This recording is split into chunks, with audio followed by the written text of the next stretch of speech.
السلام عليكم ورحمة الله وبركاته. إن الحمد لله نحمده ونستعينه ونستغفره ونعوذ بالله من شرور أنفسنا ومن سيئات أعمالنا. من يهده الله فلا مضل له ومن يضلل فلا هادي له.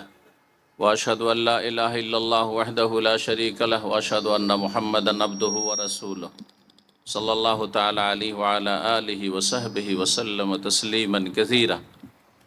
يا أيها الذين آمنوا اتقوا الله حق تقاته ولا تموتن إلا وأنتم مسلمون. يا أيها الناس اتقوا ربكم الذي خلقكم من نفس واحدة وخلق منها زوجها وبث منهما رجالا كثيرا ونساء واتقوا الله الذي تساءلون به والأرحام إن الله كان عليكم رقيبا. يا أيها الذين آمنوا اتقوا الله وقولوا قولا سديدا يصلح لكم أعمالكم ويغفر لكم ذنوبكم ومن يطع الله ورسوله فقد فاز فوزا عظيما. أما بعد فإن خير الحديث كتاب الله وخير الهدي هدي محمد صلى الله عليه وسلم وشر الأمور محدثاتها وكل محدثة بدعة وكل بدعة ضلالة وكل ضلالة في النار. أعوذ بالله من الشيطان الرجيم. قل هو الرحمن آمنا به وعليه توكلنا فستعلمون من هو في ضلال مبين. সম্মানিত দিনী ভাতৃমণ্ডলী, পর্দার আড়ালের মা এবং বোনেরা, আল্লাহ রাব্বুল আলামিনের প্রশংসা এবং রাসূলুল্লাহ সাল্লাল্লাহু আলাইহি সাল্লামের ওপর সালাত ও সালামের পর আজ দুবাইয়ের মাটিতে, আরব আমিরাতে আমরা আলমানার ইসলামিক সেন্টারের খোলা ময়দানে ঠান্ডা বাতাসের সময়, যেই সময় বা যে অবস্থাটিকে আল্লাহ রাব্বুল আলামিন কোরআনে কারিমে রহমত বলে আখ্যায়িত করেছেন। মেঘমালা আকাশে আছে। বর্ষা বৃষ্টির পূর্বে যে বাতাস প্রবাহিত হয় সেটাকে কোরআনে কারিমের ভাষায় আল্লাহর রহমত বলা হয়েছে এবং সুসংবাদ বহনকারী বলা হয়েছে। সুতরাং যদিও পরিবেশ ঠান্ডা হতে যাচ্ছে, আপনাদের বাতাস লাগছে বা আমাদের ঠান্ডা বাতাস আমরা অনুভব করছি, আর এই ঠান্ডাতে দীর্ঘ সময় বসে থাকাটা কষ্টকর বটে। তারপরে প্রত্যেকটি প্রতিকূল অবস্থায় কল্যাণ রয়েছে, এটা আমাদের কোরআন এবং হাদিস থেকে শিখে রাখতে হবে। যে কোনো খারাপ অবস্থায় বা প্রতিকূল অবস্থায়, যেটা হয়তো আমি আপনি পছন্দ করছি না, তাতে আল্লাহ রাব্বুল আলামিন কল্যাণ রেখেছেন। ওয়া আসা আন তাকরাহু শাইআন ওয়া ইয়াজআলাল্লাহু ফীহি খায়রান কাসীরা। সম্ভবত তোমরা কোনো কিছুকে অপছন্দ করছো, অপ্রীতিকর মনে করছো, ভালো নজরে দেখছো না, কিন্তু হতে পারে আল্লাহ রাব্বুল আলামিন ওয়া ইয়াজআলাল্লাহু ফীহি খায়রান কাসীরা, অশেষ কল্যাণ আল্লাহ রাব্বুল আলামিন তাতে রেখেছেন। অশেষ কল্যাণ আল্লাহ রাব্বুল আলামিন তাতে রেখেছেন।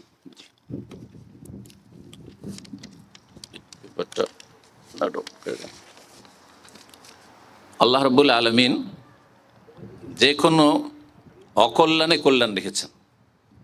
আপনি আমি অসুস্থ হলে, আর্থিক মানসিক শারীরিক কষ্টে থাকলে তাতে ভালো দিক রয়েছে, আমরা সে বুঝি আর না বুঝি। তো যেই কথাটি বলতে চাইছি, এই পরিস্থিতিতে আমরা যে বসে আছি, শুরু হওয়ার কথা ছিল 8টা থেকে, কিন্তু যেই ভাই বা যে আমার খুব কাছের মানুষ জাযাহুল্লাহ খায়ের, তিনি সাথ ছাড়লেন না, নিয়ে আসতে চাইলেন নিজেই। নতুন মানুষ, রাস্তা 2বার করে ভুল করলেন। 22 মিনিটের রাস্তায় মনে হয় 40 মিনিট বা তারও বেশি সময় লাগলো, পৌঁছে যাওয়ার কথা 8টার সময়। তো যাই হোক, যেটুকু আমি আজকে আপনাদের সামনে বলবো, আল্লাহ যেন কবুল করেন এবং আপনাদেরকে কোরআন সুন্নাহর কথা শুনে আমল করার তৌফিক দান করেন।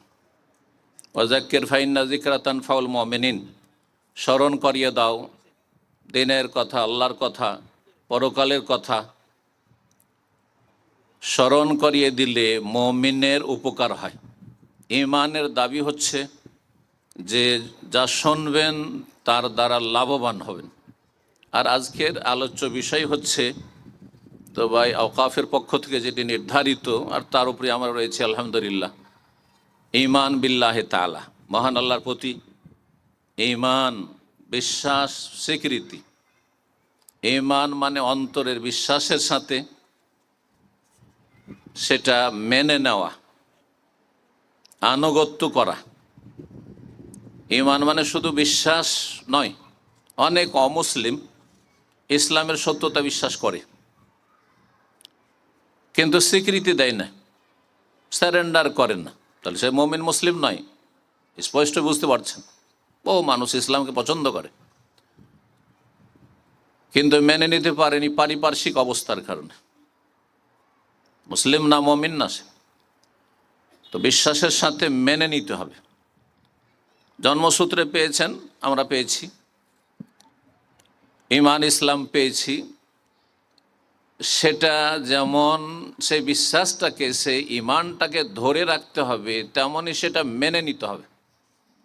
অন্তর থেকে মেনে নিতে হবে, কথায় স্বীকৃতি দিয়ে মেনে নিতে হবে, এবং কাজে পরিণত করতে হবে।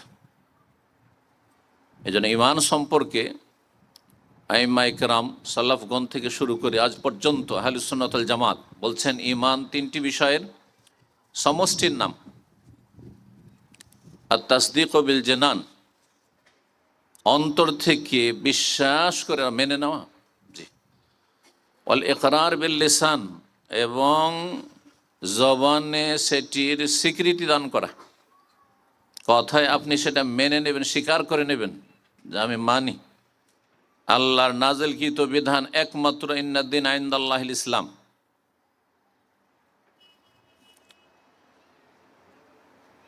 ওয়াল আমাল বিল আরকান বা বিল জাওয়ারিহ, অঙ্গ প্রত্যঙ্গ দিয়ে কাজে পরিণত করা। তাহলে মুমিন মুসলিম হলে অন্তর থেকে বিশ্বাস করতে হবে, কথার দ্বারা সেটাকে স্বীকার করে নিতে হবে, আনুগত্য প্রকাশ করতে হবে, এবং কাজে বাস্তবায়নের মাধ্যমে সেটা সত্যতা প্রমাণ করতে হবে যে আপনি সত্যি মুমিন মুসলিম। তো এই ঈমান সম্পর্কে কিছু কথা এবং ঈমানের ফলাফল সম্পর্কে আলোচনা লম্বা করা যেতে পারে, যথেষ্ট লম্বা করা যেতে পারে, শেষ করা যাবে না।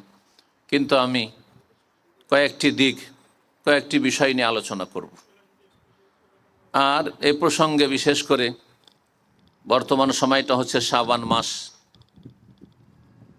আজকে 8ই শাবান 1445 হিজরি, আর মাত্র কয়েকদিন পরে মাহে রমজান মোবারক আসছে। সুতরাং রমজান মোবারক, যার সাথে আপনার আমার ঈমান ইসলামের বড় একটা গুরুত্বপূর্ণ সম্পর্ক রয়েছে এই মাসের সাথে, এ মাসের ফরজ, সুন্নত, মুস্তাহাব, ইবাদত বন্দেগীর সাথে। যার ফলে এই বিষয়গুলি আমি আপনাদেরকে স্মরণ করে দিতে চাইছি। রব্বুল আলামিন যেন আমাকে আপনাদের সকলকে তৌফিক দান করেন, এবং আখিরাতের সম্বল, এই সীমিত সময় যে আল্লাহ দিয়েছেন সেখান থেকে বেশি বেশি গ্রহণ করে আল্লাহর কাছে হাজির হওয়ার তৌফিক দান করেন। একজন মানুষ অনেক সময় চেষ্টা করেও হেদায়েত হয় না, এত চেষ্টা করেও হেদায়েত করা সম্ভব হয় না। আবার অনেকে আছে ব্যতিক্রম, যে তাদের পেছনে কেউ চেষ্টাই করার ছিল না, প্রতিকূল পরিবেশে ছিল, তারপরেও সে আমাদের আপনাদের যারা ভালো পরিবেশে বসবাস করছেন তাদের চাইতে বেশি ইমানদার হতে পেরেছে। কেন? এই জন্যই যে যেই ব্যক্তি হেদায়েত পেয়েছে সহজে, সে তার জীবনের লক্ষ্য, উদ্দেশ্য, টার্গেটটা বুঝতে পেরেছে যে আমি একজন মানুষ, আল্লাহ আমাকে মানুষ করে আদম সন্তান করেছেন, এবং আল্লাহ রাব্বুল আলামিন আমাকে বিবেক বুদ্ধি দিয়েছেন, ভালো মন্দের জ্ঞান দিয়েছেন, হিতাহিত জ্ঞান। আল্লাহ রাব্বুল আলামিন আমাকে আমার মতো সমস্ত মানুষকে হেদায়েত করার যুগে যুগে নবী রসুল পাঠিয়েছেন, আসমানি কিতাব নাজেল করেছেন। তারপরে আম্বিয়া রসুলগণের সিলসিলা শেষ হয়েছে, ওলামায়ে কেরামগণ হক কথা মানুষকে স্মরণ করাতেই আছেন।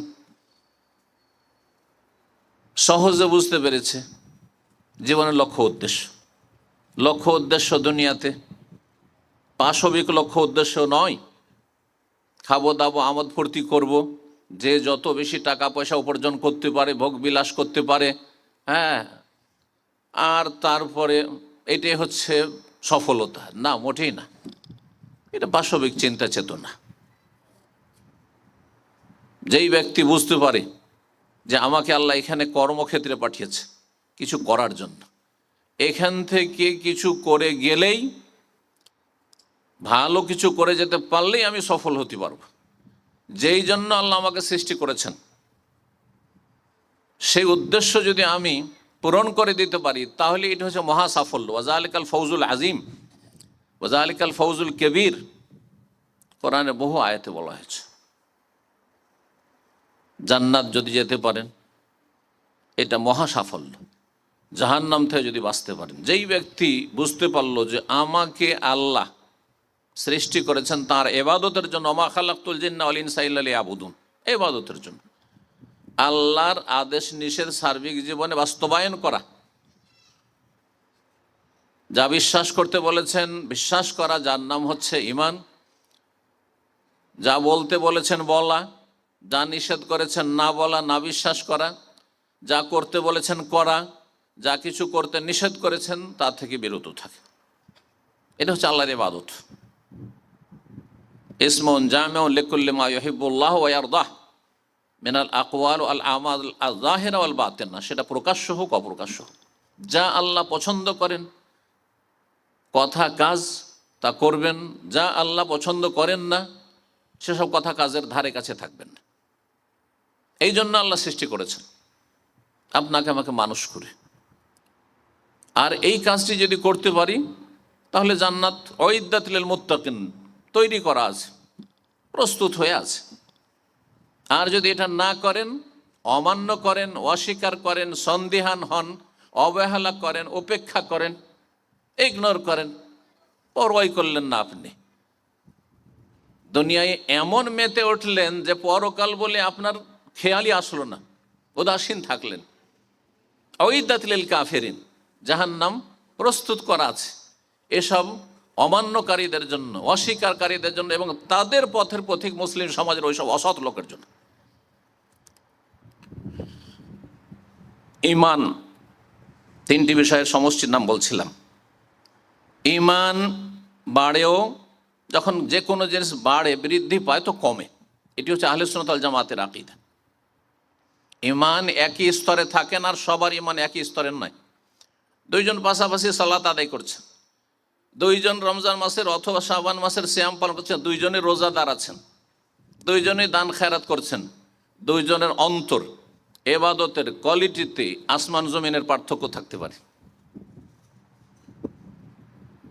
একজন আল্লাহর সামনে সিজদায় অবনত হচ্ছেন, 1 রাকাত 2 রাকাত সালাত আদায় করছেন, অসজুদ ওয়াক্তারে আল্লাহর সান্নিধ্য লাভের জন্য, যত কাছে যেতে পারে আল্লাহর। আর আরেকজন শুধু রাকাত সংখ্যা পূরণ করার জন্য, যে যত তাড়াতাড়ি রাকাত সংখ্যা পুরা করে দিতে পারে। নাকরাতুন কা নাকরাতিল গোরাব, কাকের ঠোকর মারার মতো, দানা খাওয়ার মতো। কত পার্থক্য রয়েছে। অন্তর গাফেল হয়ে রয়েছে, শরীর শুধু সামনে মসজিদে হাজির হয়েছে বা মুসাল্লায় হাজির হয়েছে। ঈমান বাড়ে এবং কমে, একই লোকের কখনো বাড়ে কখনো কমে। আর বিভিন্ন মানুষ বিভিন্ন স্তরে রয়েছে ঈমানে। সুতরাং আম্বিয়া রসুলগণের ঈমান, সাহাবায়ে কেরামদের ঈমান, তাদের ঈমানের তুলনায় আমাদের ঈমান অনেক দূরে রয়েছে, অনেক দুর্বল রয়েছে। যারা বলেছে যে না ঈমান বাড়ে না কমেও না, তারা এই আকীদার ক্ষেত্রে বিভ্রান্ত। এই ক্ষেত্রে আহলে সুন্নাত ওয়াল জামাতের অন্তর্ভুক্ত নয়, এগুলো আকীদাগত বিষয়। এবং এই ক্ষেত্রে নাম ধরতে চাইছি না, শুধু এতটুকু জেনে নেওয়া যথেষ্ট। যদি কোনো আলেম বলে যে ঈমান বাড়েও না কমে না, সুতরাং একজন সাধারণ মানুষ আমার মতো আর আবু বকর সিদ্দিক, ওমর, উসমান আলীর ঈমান সমান, তাহলে সেই ব্যক্তি পথভ্রষ্ট। এই ক্ষেত্রে পথভ্রষ্ট না। বলছে অন্তরের বিশ্বাসে কম বেশি হয় না, তারা বলছে ভুল কথা এটি, তাতেও কম বেশি হয়। অন্তরের যেগুলো কার্যক্রম তাতেও কম বেশি হয়, যেমন শোক, দুঃখ, অন্তরের বেদনা, ব্যথা, সেটা তো কম বেশি আছে। একজনের দাদা অথবা নানা মারা গেছে বা কোনো আত্মীয় মারা গেছে, আর একজনের মা মারা গেছে বা স্ত্রী মারা গেছে, সমান?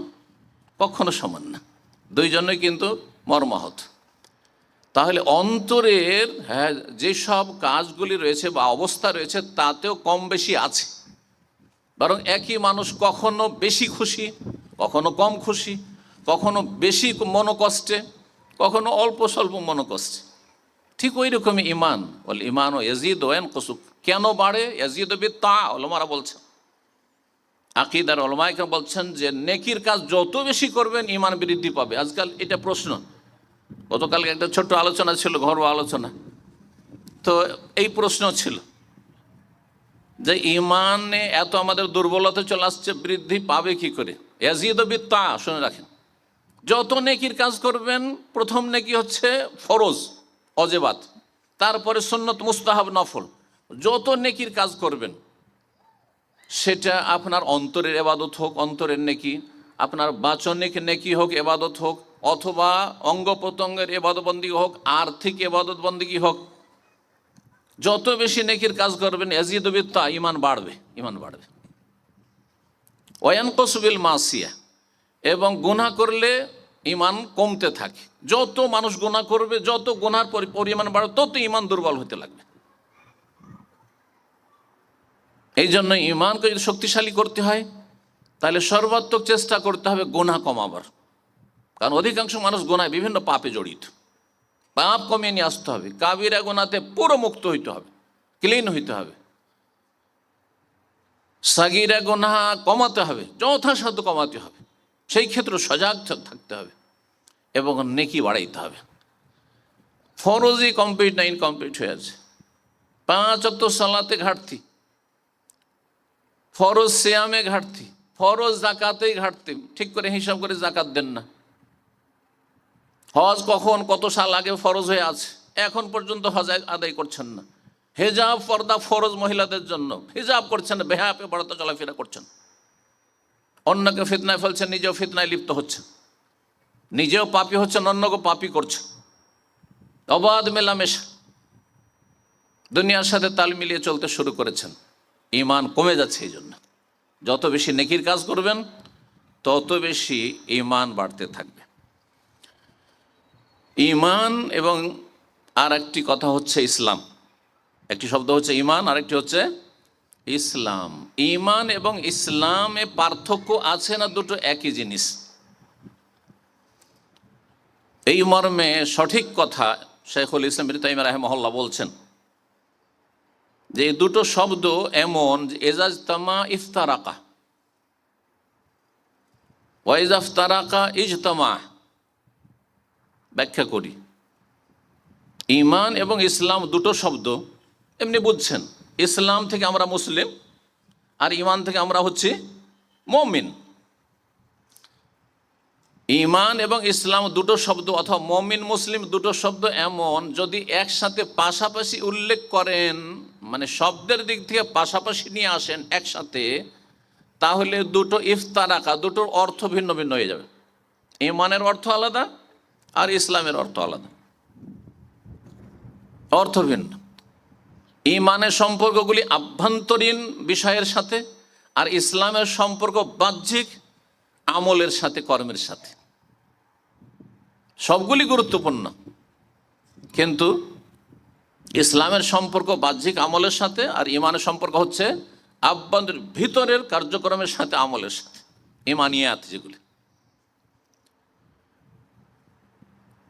ওয়াইজাফতারাকা, আর যখন ভিন্ন ভিন্ন শব্দ আসবে, শুধু ইসলামের কথা আলোচনা করছি, শুধু মুসলিম বলছেন, তখন ইজতামা অর্থে মুসলিম মানে মমিন আর মমিন মানে মুসলিম।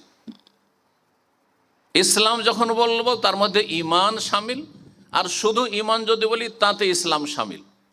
অর্থাৎ এমন কোনো ব্যক্তি দুনিয়া পাবেন না বলছে এই লোকটি মুসলিম কিন্তু মমিন না, তাহলে তার ইসলামই গ্রহণযোগ্য না, নাম কা অস্তে ইসলাম। তাহলে এমন কোন লোক পাবেন এই লোকটি মমিন কিন্তু মুসলিম না, না, মমিন যদি হয়, শুধু মমিন যখন বলছে মমিন তার মানে মুসলিম সে অবশ্যই, না হলে সে মমিনও না। যখন শুধু একটি শব্দ বলবো, মমিন বলবো, তাহলে মুসলিম শামিল, সে মুসলিমও। তো ইমান ইসলাম এখন তাহলে আমরা বুঝি ইমানের রুকুন স্তম্ভ কয়টি? খুব সহজ বিষয়, তাই না? কয়টি? 6টি, তাই না? 6টি। সবগুলি সম্পর্ক কিন্তু অন্তরের সাথে, সবগুলি সম্পর্ক ভিতরের সাথে, বাহ্যিক আমলের সাথে সম্পর্ক নেই, তার বহিঃপ্রকাশ বাইরে হবে। ইমান বিল্লাহ, যেটি আজকের মূল বিষয়, আল্লাহর প্রতি ইমান। ও মালাইকাতিহি, মালাইকা ফেরেশতাগণের প্রতি ইমান। ও কুতুবিহি, আসমানি কিতাবের প্রতি ইমান। আর রসুলিহি, আল্লাহ রসুলগণের প্রতি ইমান। ওয়াল ইয়াউমিল আখির, পরকালের প্রতি ইমান। ওয়াল কাদির খাইরি ওয়া শাররিহি, আর ভালো মন্দ তকদির ভাগ্যের প্রতি ইমান।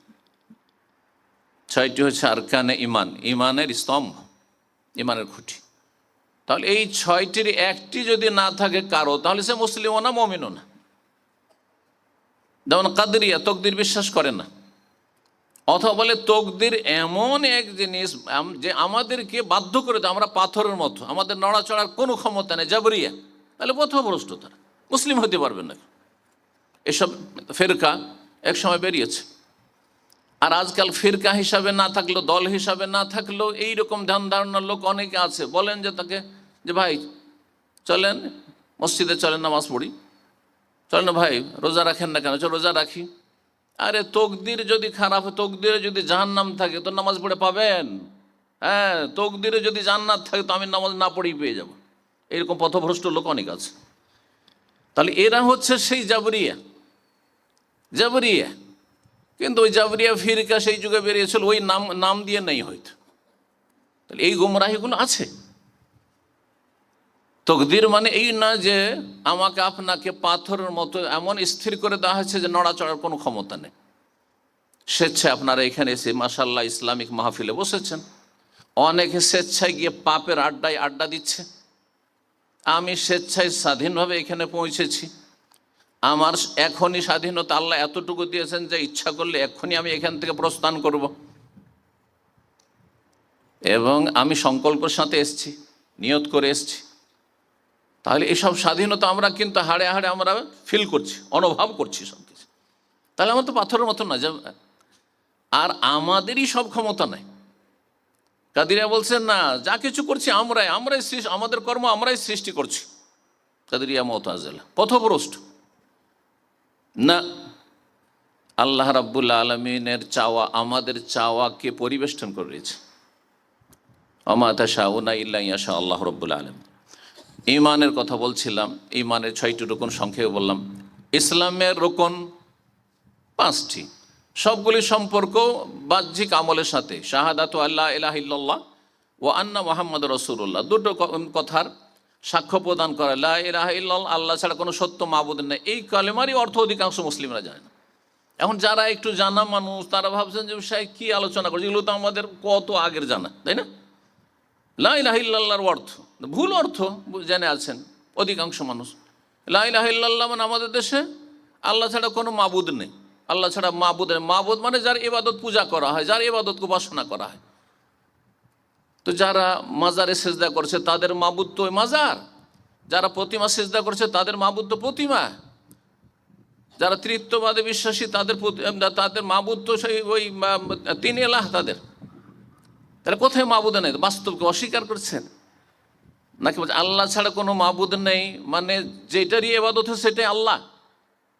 তাহলে আপনি হলুলি আকিদার লোক, হ্যাঁ, ওয়াহদাতুল উজুদের আকিদার লোক, আপনি পথভ্রষ্ট, কুফরি আকিদা তাহলে এই অর্থ। সুতরাং আল্লাহ ছাড়া কোনো মাবুদ নেই এ কথা কখনো বলবেন না। কেউ যদি বলে সেই ব্যক্তি ঈমান ইসলাম বুঝে নেই, লা ইলাহা ইল্লাল্লাহ বুঝেনি, কালেমা তাওহীদ যেটি জান্নাতের চাবি সেটাই বুঝেনি সে।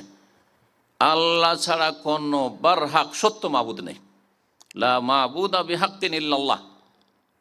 জি, এর দলিল কোরআনে কারীমের দুটি আয়াত, সূরা লুকমান এবং সূরা হজ। যালিকা বিআন্নাল্লাহু আল হক ওয়া আন্না মা ইয়াদউনা মিন দুনিহিল বাতিল, সূরা লুকমানে। যালিকা বিআন্নাল্লাহু আল হক ওয়া আন্না মা ইয়াদউনা মিন দুনিহি হুয়াল বাতিল, সূরা হজ। শুনে রাখো যে আল্লাহ হচ্ছেন হক সত্য মাবুদ, ওয়া আন্না মা ইয়াদউনা মিন দুনিহি, আল্লাহকে বাদ দিয়ে যেসবকে আহ্বান করা হচ্ছে বা পুজো করা হচ্ছে, উপাসনা করা হচ্ছে, ডাকা হচ্ছে, এগুলি হচ্ছে বাতিল, ভ্রান্ত, বাতিল মাবুদ। বাতিল মাবুদ রয়েছে। তাহলে বাতিল মাবুদ যখন বাকি সবগুলি মাবুদ, তাহলে একমাত্র এলাহুন ওয়াহিদ ওয়া ইলাহুকুম ইলাহু ওয়াহিদ, তিনি হচ্ছেন হক মাবুদ। লা ইলাহা ইল্লাল্লাহ মানে লা ইলাহা হাক্কুন ইল্লাল্লাহ, আল্লাহ ছাড়া কোনো সত্য হক মাবুদ নেই। মুহাম্মাদুর রাসূলুল্লাহ, মুহাম্মদ সাল্লাল্লাহু আলাইহি ওয়াসাল্লাম আল্লাহ রসুল, এটি হচ্ছে দ্বিতীয় বাক্যের সাক্ষ্য প্রদান করা, ও আন্না মুহাম্মদ রাসূলুল্লাহ। দুটো কথার সাক্ষী দিতে হবে, শুধু লা ইলাহা ইল্লাল্লাহ যথেষ্ট নয়, আর শুধু মন্ত্র পড়া যথেষ্ট নয়। লা ইলাহা ইল্লাল্লাহ সংক্ষিপ্ত দাবি হচ্ছে যে আপনি আল্লাহর সাথে, আল্লাহর জাতে, সিফাতে, কাজে, এবাদত বন্দেগীতে কোনো কিছুতে শরীক করবেন না। এবাদত একমাত্র আল্লাহর হবে, বিশেষ করে এবাদত বন্দেগীর ক্ষেত্রে, কারণ এখানে গিয়ে মানব জাতি দ্বন্দ্বে লিপ্ত হয়েছে। সৃষ্টিকর্তা অমুসলিমও বলে যে ওপরওয়ালা সৃষ্টিকর্তা, বলে না যে আমাদের ওই বাবা সৃষ্টি করেছে বা ওই মা সৃষ্টি করেছে। তাহলে রুবুবিয়াত মুশরিক মক্কার কাফেরও বিশ্বাস করত, কিন্তু উলুহিয়াতে এবাদত বন্দেগীতে গিয়ে বলতেন না না না, এবাদত আল্লাহ, সবগুলি এবাদত আল্লাহ না, আল্লাহকেও সেজদা দেবো আর ওই আমাদের লাত উজ্জা মানাতকে দেবো। ঠিক তেমনি মুসলিম সমাজের অনেকে আল্লাহকেও সেজদা করি, মসজিদে গেলে আল্লাহকে সেজদা করি, মাজারে গেলে ওই মাজারে সেজদা করি, বাবাকে সেজদা করি, পীরকে সেজদা করে, জিন্দা মুর্দা পীরকে। সে লা ইলাহা ইল্লাল্লাহর অর্থ বুঝেনি, দাবিও পূরণ করেননি। সেই কালেমা শুধু পড়ে নেওয়া তার কোনো কাজে আসবে না, যতক্ষণ তার দাবিটা না বুঝবে, অর্থ না বুঝবে, তার দাবি পূরণ না করবে। মুহাম্মদুর রাসূলুল্লাহ, অনেকে মনে করে ব্যাস মুহাম্মদ সাল্লাল্লাহু আলাইহি ওয়াসাল্লাম রসুল মেনে নিলাম, হয়ে গেল। রসুল মেনে নিলেন মানে আপনার করণীয় কি হলো? দাবিটা কি? এই কথার দাবি আছে, এর দাবি হচ্ছে যে একমাত্র রসুল্লাহ সাল্লাল্লাহু আলাইহি ওয়াসাল্লামের আদর্শ অনুযায়ী জীবনযাপন করবেন। পুরো লাইফ স্টাইল আপনার রসুল্লাহ সাল্লাল্লাহু আলাইহি ওয়াসাল্লামের লাইফ হবে। প্রত্যেকটি ক্ষেত্রে দেখতে হবে যে এই পদ্ধতিটা আমি যে আল্লাহর নৈকট্য অর্জন করতে চাইছি, এটা কি নবী সাল্লাল্লাহু আলাইহি ওয়াসাল্লাম থেকে প্রমাণিত কিনা।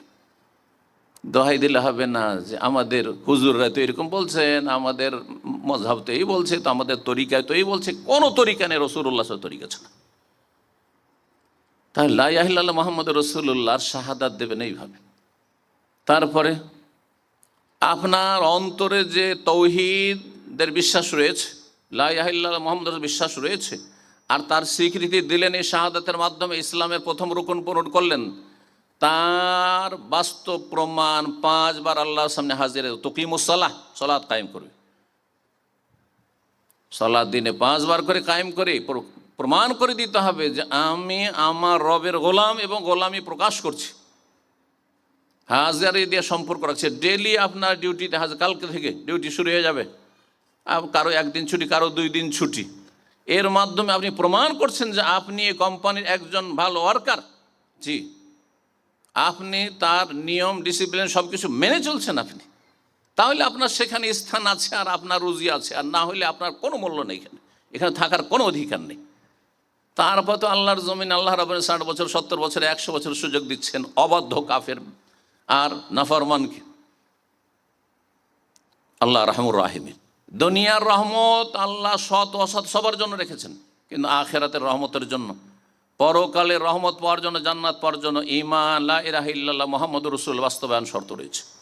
সালাত কায়েম করতে হবে, জাকাত দিতে হবে। 3 নম্বরে জাকাত। আমাদের দেশের লোকেরা 5 নম্বরে জাকাত বলে, ভুল কথা। এভাবে জাকাতের গুরুত্ব কমিয়ে দিয়েছেন। 4 নম্বর ওই স্তম্ভ হচ্ছে সিয়ামে রমজান। রমজান মাসের সিয়াম আসছে, বিশেষ ইবাদত রমজান মাসের সিয়াম, রোজা। ফামান শাহিদা মিনকুমুশ শাহরা, রমজান মাসে যদি উপস্থিত হয়ে যাও, হাজির মকিম হয়ে রয়েছো, সুস্থ রয়েছো, রমজান তোমার সামনে হাজির আর তুমি রমজানে হাজির, ফালিয়াসুমহু, অবশ্যই সিয়াম পালন করতে হবে। এই আয়াত দিয়ে সিয়াম রোজা ফরজ করা হয়েছে। কুতিবা আলাইকুমুস সিয়াম, আল্লাহ বলছে রোজা ফরজ করা হয়েছে। কখন ফরজ করা হয়েছে? আল্লাহ বলছেন শাহরু রমাদান আল্লাযী উনজিলা ফীহিল কোরআন, আর ফামান শাহিদ, তারপরে বলছেন এই মাস যে পেয়ে যাবে অবশ্যই তার উপর সিয়াম ফরজ। রমজান মাস আসার আগেই দুনিয়া থেকে বিদায়, হ্যাঁ, অথবা রমজান মাস শুরু হওয়ার আগে এমন অসুস্থ হলেন আর সুস্থ হইতে পারলেন না, আপনার রোজা ফরজ নেই, সুযোগ পাননি। তারপরেও আল্লাহ বলছেন ওমান কানা মারিদান আও আলা সাফারিন ফাইদ্দাতুম মিন আইয়ামিন উখর, তবে কেউ যদি অসুস্থ হয়ে যায় অথবা সফরে থাকে, যেখানে মুশকিল সেখানে ইসলাম সহজ করেছে, সুতরাং এই সংখ্যা পূরণ করতে হবে, অন্য সময় করে নেবে। যখন বিষয়টি আসলো ভালো করে এখানে বলে দিই, খুব জরুরি বিষয়, সেটা হচ্ছে এই যে শাবান মাস, এই যে কয়েকটা দিন আর বাকি আছে, গত বছরের যেই সব কাজ আছে ভাই বোনদের বাকি আছে, বিশেষ করে মা বোনদের কিছু কাজা হওয়াটা স্বাভাবিক, প্রাকৃতিক বিষয়। কাতাবাহুল্লাহু আলা বানাত আদম, নবী সাল্লাল্লাহু আলাইহি ওয়াসাল্লাম বলেছেন যে আদমের মেয়েদের ওপর আল্লাহ এটিকে বিধিবদ্ধ করে দিয়েছেন সৃষ্টিগতভাবে, যে প্রতি মাসে তাদের কয়েকটা দিন মাসিক হবে, নাপাক থাকতে হবে। নামাজ, আল্লাহ রাব্বুল সালাতকে আল্লাহ মাফ করে দিয়েছেন, আদায় করতে হবে না, কাজা করতে হবে না, কাজা করলে গুনাহগার। সিয়ামের ক্ষেত্রে ওয়া তাকদিস সিয়াম, কাজা করতে হবে, না হলে গুনাহগার। কতদিনের মধ্যে? যত তাড়াতাড়ি পারবে ভালো, তবে 11 মাসের বেশি বিলম্ব করা চলবে না, এই শাবান পর্যন্ত শেষ। মা আয়েশা রাদিয়াল্লাহু তাআলা আনহা ব্যস্ততার কারণে নবী সাল্লাল্লাহু আলাইহি ওয়াসাল্লামের জীবদ্দশায় তিনি বিলম্ব করতেন। যখন দেখেন আর সময় নেই, এই কাছিয়ে চলে আসছে রমজান, শাবান আসতো, ফামা আকদি ইল্লা ফি শাবান, এই কাজা রোজাগুলি আমি শাবান মাসে সেরে নিতাম। সুতরাং বোনদেরকে বিশেষভাবে স্মরণ করাচ্ছি, আর ভাইদেরকে বলছি যারা অভিভাবক তাদেরকে বলছি, আপনাদের সফর কারণে, অসুস্থতার কারণে কাজা থাকতে পারে। কাজা যার আছে, কয়টি কাজা আছে আর কয়টা করেছেন কি করেননি অবশ্যই মনে রাখতে হবে। অনেকে বলে আমার ঠিক মনে নেই কয়টা কাজা আছে। আপনি গুনাহগার, কেন মনে নেই আপনার? কত অবহেলা আপনার ইসলাম আপনার কাছে, কত অবহেলিত আপনার কাছে ঈমান ইসলাম।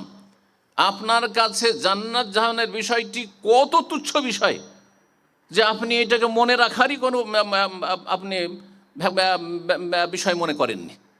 আশ্চর্য কথা। অথচ দুনিয়ার কয়টা পয়সাও যদি কারো কাছে পান, মনে রাখার চেষ্টা করেন, নোট করে রাখেন। কেন আপনাকে রোজা নোট রাখতে হবে না যে এতটা রোজা আমার ছুটেছে? 1444 হিজরির এই রমজানে আমার এতটি রোজা ছুটেছে, অবশ্যই লিখে রাখতে হবে। দুটো পয়সা মানুষের কাছে লেনদেন করছেন, লিখে রাখছেন। কার কাছে কি বিক্রি করলেন, দোকানে ধার বাকি বিক্রি করলেন, লিখে রাখছেন। আর কাজা রোজাগুলি আপনাকে লিখে রাখতে হবে না? অবশ্যই লিখে রাখতে হবে। এই সময়টা হচ্ছে খুব সুন্দর সময়, যেমন ঠান্ডার মৌসুম, দিন ছোট, আর তারপর সময় শেষ হয়ে আসছে। স্বেচ্ছায় সুস্থ অবস্থায় থেকে বিনা ওজরে কেউ যদি রমজান পৌঁছে দেয়, গত বছরের কাজা রমজান, আর এই রমজান চলে আসলো কাজা করলো না, তাহলে সেই ব্যক্তি পরে কাজা অবশ্যই করবে, গুনাহগার হবে। কলমার বলছে গুনাহগার হবে, এতে কোনো ইখতিলাফ নেই। কাজা করতে হবে, এতে কোনো ইখতিলাফ নেই। কিন্তু কাজার সাথে কাফারা ফিদিয়াও দিতে হবে, এটিও একটি মত বেশ কিছু আলেমদের। যদি এই মতের পিছনে অত শক্তিশালী দলিল নেই, সেজন্য সেটা আমরা আবশ্যক বলে বলছি না। কেউ যদি সতর্কতামূলক করে ভালো কথা। তো এখন ফিরে আসি এই ঈমান ইসলাম নিয়ে, যে বললাম যে ঈমান ইসলাম এই যে 6 আর 5 11টি অধিকাংশ মুসলিমদের ছেলেমেয়েরা যারা স্কুল কলেজে জেনারেল লাইনে লেখাপড়া করছেন, সুবহানাল্লাহ, এমনকি বয়সও হয়ে গেছে অনেকের 60, 70, ইমানের খুঁটি কয়টি? হ্যাঁ, লাদরি, দুনিয়াতেই আক্ষেপ, জানেন না, বাপ মা শিখায়নি, নিজেও চেষ্টা করে শিখেনি। ইসলামের খুঁটি কয়টি ঠিক করে বলতে পারে না, ঠিক করে বলতে পারেন না, হয় বলতেই পারে না, আর না হলে ঠিক করে বলতে পারেন না। কালেমা কি করতে হবে? বলছে বিশ্বাস করতে হবে। তো কালেমা বিশ্বাস করতে হবে, তো ওটা ইমান হয়ে গেল, তাহলে ওটা তো ইসলাম থাকলো না। আপনি তো ইসলামের রুকন এখানে করাচ্ছেন। কালেমার সাক্ষ্য প্রদান করতে হবে। কোন কালেমা? কালেমা তাইয়্যিবা, যাতে দুটো পার্ট রয়েছে, লা ইলাহা ইল্লাল্লাহ মুহাম্মাদুর রাসূলুল্লাহ। এইভাবে আপনাকে জানতে হবে, শাহাদাত দিতে হবে, সাক্ষ্য প্রদান করতে হবে, সালাত প্রতিষ্ঠা করতে হবে, কায়েম করতে হবে, এইভাবে বলতে হবে। কালেমা, নামাজ, রোজা, হজ, যাকাত, এটা দেশি কথা, এটা ইসলামিক শিক্ষা আসলে নয়, ভুল শিক্ষা শেখানো হয়েছে। আল্লাহ সঠিকভাবে শিখার তৌফিক দান করুন। আমাদের কাছে কেউ যদি নতুন ইসলাম গ্রহণ করতে আসে, অতক্ষণ পর্যন্ত কালেমা পড়ায় না, যতক্ষণ পর্যন্ত 6, 5, 11টি তাকে ভালো করে বুঝিয়ে দিয়ে তাকে মুখস্থ না করিয়ে দিই যে এই 6, 5টি অবশ্যই তোমাকে মনে রাখতে হবে, যে 6টি ইমানের রুকন, যার সম্পর্ক তোমার অন্তরের সাথে, আর 5টি হচ্ছে ইসলামের, যার সম্পর্ক তোমার আমলের সাথে, বাহ্যিক অঙ্গ প্রত্যঙ্গের সাথে। 6, 5, 11টি তোমাকে আদায় করতে হবে, মেনে নিতে হবে। প্রস্তুত? বলছে প্রস্তুত, স্বেচ্ছায়, কোনো চাপ নেই। তাহলে তুমি বলো লা ইলাহা ইল্লাল্লাহ, লা ইকরাহা ফিদ্দিন, দিনের ক্ষেত্রে কোনো জবরদস্তি নেই। অমুসলিম স্বাধীনভাবে অমুসলিম থাক, কোনো জবরদস্তি করা জায়েজ নয়, হারাম। কিন্তু ইসলামের গণ্ডিতে চলে আসার পরে বলছেন না আমি এইটা পারবো না, তো ওইটা পারবো না, এইটা চলবে না। আবার মুসলিমের সন্তান বলছে আমি 5 ওয়াক্ত পারবো না, 4 ওয়াক্ত, এইটা চলবে না। যদি কেউ অস্বীকার করে তখন তার নাম হয়ে যাবে ইসলাম বিমুখ, মুরতাদ। আল্লাহ হেফাজত করুন, আল্লাহ হেফাজত করুন। তো ইমান সম্পর্কে এই বিষয়গুলি বললাম। রমজান মাস আসছে, বিশেষ করে এখানে কয়েকটি কথা রমজান সম্পর্কে বলেনি। রমজান মাসের সবচেয়ে গুরুত্বপূর্ণ বিশেষ ইবাদত, যেটি রমজান মাসের সাথেই খাস, তা হচ্ছে সিয়ামে রমাদান, রমজান মাসের সিয়াম। এটা পালন করলে সুবহানাল্লাহ আপনার সার্বিক বহুমুখী উপকারিতা রয়েছে। ঈমানী উপকারিতা, শারীরিক উপকারিতা, যেটা আজকালকার চিকিৎসা বিজ্ঞান প্রমাণ করছে যে সব সময় শুধু খাওয়ার পান করা, পানাহার, এটা মানুষের শরীরের জন্য বড়ই ক্ষতিকর। যার ফলে কিছু একটা সময় পানাহার থেকে শরীরকে বিরত রাখা, এর মাধ্যমে শরীরের অনেক এমন কিছু রয়েছে যেগুলি আপনার ক্ষতি করত, যেগুলি আপনার মারাত্মক রোগের দিকে ঠেলে দিত, সেগুলো থেকে আপনি মুক্তি লাভ করতে পারবেন। দুনিয়ার এই ফায়দা জানার পরে আমরা ঈমান ইসলাম পালন করব আর আমরা রোজা রাখব, এমন যেন আমাদের আবার ঈমান এত দুর্বল ঈমান না। ঈমানের দাবি হচ্ছে যে আমরা হেকমা, রহস্য, ফায়দা, উপকারিতা জানি আর না জানি, রবের হুকুম পালন করাই হচ্ছে আল্লাহর গোলামি, অবুদিয়াত। এবং এটি হচ্ছে আমার জীবনের বড় লক্ষ্য উদ্দেশ্য, সবচেয়ে বড় লক্ষ্য উদ্দেশ্য। এই জন্যই আল্লাহ রাব্বুল আলামিন আমাকে পৃথিবীতে পাঠিয়েছে। শুধু রমজান মাসের সিয়ামে কোনো ঘাটতি করবেন না, দুনিয়ার কাজ কমিয়ে নিয়ে আসবেন। অনেকে বলছেন কষ্টের জন্য করতে পারছি না, অবশ্যই করতে হবে। আপনি কেন কষ্টের কাজ করেন? যথাসাধ্য আপনাকে, যতক্ষণ পর্যন্ত প্রাণ নাশের ঝুঁকি না রয়েছে ততক্ষণ পর্যন্ত আপনার জন্য কোনো ছাড় নেই, রোজা রাখতে হবে। দুনিয়ার রোজগার, দুনিয়ার জন্য ছোটাছুটি, সেটা রমজান মাসে কমিয়ে নিয়ে আসুন। এই রমজান মাসের এক একটি মুহূর্তের মূল্যায়ন করুন, গুরুত্ব দেন, কদর করুন। এবং রমজান মাসের সিয়ামের পরে গুরুত্বপূর্ণ ইবাদত কিয়াম, তারাবি গুরুত্ব সহকারে আদায় করুন। কারণ যদিও সেটি সুন্নাত, কিন্তু নবী সাল্লাল্লাহু আলাইহি সাল্লাম দুটোর ফজিলত একই রকমের একটি হাদিসে বলেছে। যদিও দুটো সব দিক থেকে সমান ফজিলত নয়, কিন্তু এই বিষয়ে সমান। কেউ এটা বুঝবেন না যে রোজা রাখলে যতটা পরিমাণ নাকি ততটা তারাবি পড়লো নাকি, না, কোশ্চিন কালেও না। কিন্তু এই হাদিসে যেই ফজিলতটি বলা হয়েছে সিয়ামের ক্ষেত্রে, রমজান মাসের সিয়াম রোজার ক্ষেত্রে ঠিক তেমনি কিয়াম তারাবির ক্ষেত্রেও সেম ফজিলতের কথা বলা হয়েছে। সহিহ বুখারী মুসলিমের হাদিস, প্রিয় নবী সাল্লাল্লাহু আলাইহি ওয়াসাল্লাম বলছেন, মান সামা রমাদানা ঈমানান ওয়া ইহতিসাবান গুফিরা লাহু মা তাকাদ্দামা মিন যামবিহি। যেই ব্যক্তি রমজান মাসের সিয়াম পালন করল ঈমানান, আল্লাহর প্রতি বিশ্বাস নিয়ে, কারো চক্ষু লজ্জায় নয়, কারো চাপে নয়, দুনিয়ার কোনো স্বার্থে নয়, শরীরকে সুস্থ রাখার জন্য নয়, ডাক্তার বলেছে সেই জন্য নয়, দুনিয়ার কোনো গরজে নয়। ঈমানান বিল্লাহ বিআন্নাল্লাহ ইফতারাজ আলাইহি, আল্লাহর প্রতি এই ঈমান নিয়ে বিশ্বাস নিয়ে যে আল্লাহ ফরজ করেছেন আর আল্লাহর আদেশ পালন করা আমার জীবনের সবচেয়ে বড় কাজ, সবচেয়ে বড় কাজ। এই বিশ্বাস নিয়ে, ঈমানি চেতনা নিয়ে, ওয়াহতিসাবান এবং নেকির আশায় ইহতিসাব। একজন মুসলিম যে কোনো কাজে ইহতিসাব করবে। যদিও এখানে সিয়ামের কথা বলা হয়েছে, কিন্তু একজন মানুষ যে কোনো কাজে প্রতিটি পদে পদে যদি ইহতিসাব করে, মানে নেকির আশা রাখে আল্লাহর কাছে, যে আমি এটিতে আল্লাহর কাছে কিছু চাই, কিছু পেতে চাই, হ্যাঁ কিছু হাসিল করতে চাই, তাহলে প্রত্যেকটিতে নেকি রয়েছে। ঘুমেও নেকি রয়েছে, খাওয়া দাওয়াতে নেকি রয়েছে, যদি সেখানে নেকির আশা থাকে। এই যে ডিউটি করছেন, সকালে ডিউটি যাবেন, অনেকে মেহনতের ডিউটি করছেন, ডিউটি করে আপনি নেকি অর্জন করে আসলেন, যদি তাতে ইহতিসাব থাকে, তাহলে ইহতিসাবটা বুঝে নিতে হবে ভালো করে, নেকির আশা। উদাহরণ দিই, আপনি যখন ঘুমাচ্ছেন, তাড়াতাড়ি ঘুমিয়ে যাচ্ছেন যাতে করে ফজরে জামাত মিস না হয়ে যায়। জামাতে উঠতে হবে, এই জন্য আমি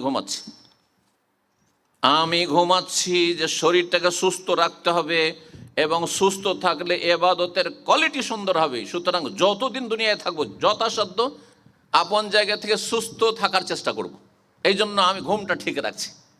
ইহতিসাব নেকি রয়েছে এইরকম ঘুমে, যে কোনো ব্যক্তির ঘুমে নেকি রয়েছে, ব্যাস এইরকম নিয়ত থাকতে হবে। যখন আপনি খাওয়া দাওয়া করছেন, খেয়ে দিয়ে শরীরটাকে সুস্থ রাখবো, যতটা প্রয়োজন শরীরে সেই প্রয়োজনটা পূরণ করব, পানাহারের চাহিদা, এর মাধ্যমে নিজেকে সুস্থ রেখে আমার রবের ইবাদতবন্দি করব। আমার ওপর যেসব ফরজ দায়িত্ব রয়েছে, হ্যাঁ রবের হকের ক্ষেত্রে, আমার পরিবারের হকের ক্ষেত্রে, ছেলে মেয়ের হকের ক্ষেত্রে, বাপ মায়ের হকের ক্ষেত্রে, আমার মালিকের হকের ক্ষেত্রে, মুসলিম ভাই বোনদের হকের ক্ষেত্রে, সেই হকগুলি আমি আদায় করব। এই জন্য আমি খাওয়া দাওয়া করছি।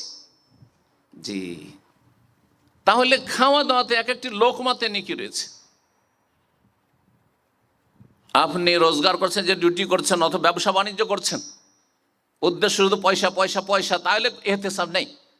কিন্তু যদি মনে করেন যে এই রোজগার করে, যে কোনোভাবে হোক না কেন হালাল রোজগার করে, সেটা ব্যবসা হোক হালাল, চাকরি হোক হালাল, আপনার হাতের কাজ হোক হালাল, শ্রম হোক শারীরিক হালাল, হালাল রোজগার করে আমি হালাল খাবো, এক নম্বর কথা, হারাম থেকে বাঁচাবো, হ্যাঁ ভিক্ষার পেশা থেকে বাঁচাবো, মানুষের দ্বারস্থ হওয়া থেকে বাঁচাবো নিজেকে, আর নিজের ওপর যে দায়িত্ব রয়েছে, আমার স্ত্রী রয়েছে, ছেলে মেয়ে রয়েছে, বাপ মা রয়েছে, আরও সব দায়িত্ব হয়তো আরও কিছু রয়েছে, এবং আত্মীয় স্বজন রয়েছে, আমার মুসলিম ভাই বোনরা অনেকে অসহায় রয়েছে। সেই সব দায়িত্বগুলি, কিছু ফরজ দায়িত্ব, কিন্তু সুন্নত মুস্তাহাব নফল দায়িত্ব, এই দায়িত্বগুলো পালন করব যদি আমার কাছে হালাল অর্থ থাকে। এই নিয়তে যদি রোজগার করেন, ব্যবসা বাণিজ্য করেন, তাহলে সেটিও নেকির কাজ, সেটিও নেকির কাজ। এই জন্য মুমিন মুসলিমের পুরো জীবনটা হচ্ছে ইবাদতের জীবন। ওয়াবুদ রব্বাকা হাত্তা ইয়াতিয়াকাল ইয়াকিন, সূরা হিজরের শেষ আয়াতে আল্লাহ বলছেন, তোমার রবের ইবাদত চালিয়ে যাও মরণ আসা পর্যন্ত। তো ইবাদত মানে শুধু যদি সীমিত কয়েকটি ইবাদতে সীমিত করে দেন, ইবাদত মানে নামাজ, ইবাদত মানে রোজা, ইবাদত মানে ওই জাকাত যখন দিলেন বা সাদকা করলেন, ইবাদত মানে ওই হজ আর উমরা করলেন, যে কয়েকদিন হজ উমরা ইহরামে থাকলেন, তাহলে তো অল্প সীমিত সময় আপনি ইবাদতবন্দি থাকছেন। বাকি সময়টা কি করছেন? 24 ঘন্টায় আজকালকার যে অধিকাংশ মুসলিমদের যারা নামাজি, তাদের নামাজের কোয়ালিটি বলছি, তাতে 1 রাকাত সালাত 2 মিনিট, 4 রাকাত সালাত ফরজ হয়ে যাচ্ছে। আপনি ঘড়ি দেখে আপনি তাকবীরে তাহরিমা দেন ইমাম সাহেবের সাথে, আর দেখেন সালাম ফিরতে 8 মিনিটের মধ্যে শেষ, তার আগে হয়তো অনেকে শেষ করে ফেলছে। 8 মিনিট, তাহলে এইভাবে যদি হয় 4 রাকাতে, তাহলে 17 দুগুণে 34 মিনিট। 24 ঘন্টার ভিতরে মাত্র আধা ঘন্টা আপনি এই সলাতের ইবাদত থাকছেন।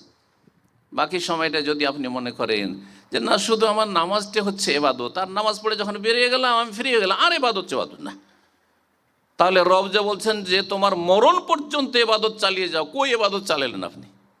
কোথায় এবাদত চালালেন? তাহলে দিনে শুধু আধা ঘন্টা ফরজ, যারা ফরজ আদায়কারী, আর সুন্নত পড়লে আরও 12 দুগুণে 24 বা 10 দুগুণে 20 মিনিট, আর হ্যাঁ তাহাজ্জুদ পড়লে আর একটু বেশি হইলে হয়তো।